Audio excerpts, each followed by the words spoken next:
સ્થળે કન્ટેનર તણાયું, પોલીસની તપાસ શરૂ।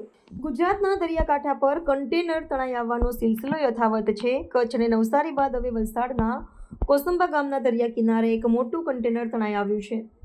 આજે વહેલી સવારે આ ઘટનાની જાણ થતાં સ્થાનિક લોકો મોટી સંખ્યામાં ઘટના સ્થળે ઉમટી પડ્યા હતા। કન્ટેનર વિશે જાણ થતાં જ વલસાડ શહેર પોલીસ તાત્કાલિક સ્થળ પર પહોંચી હતી અને કન્ટેનરને બહાર કાઢીને તેની અંદરના માલસામાનની તપાસ હાથ ધરી છે। પોલીસ અને સુરક્ષા એજન્સીઓ માટે એક ગંભીર બાબત છે, કારણ કે તાજેતરમાં જ ગુજરાતના વિવિધ દરિયા કિનારે આવા અનેક કન્ટેનર મળી આવ્યા છે।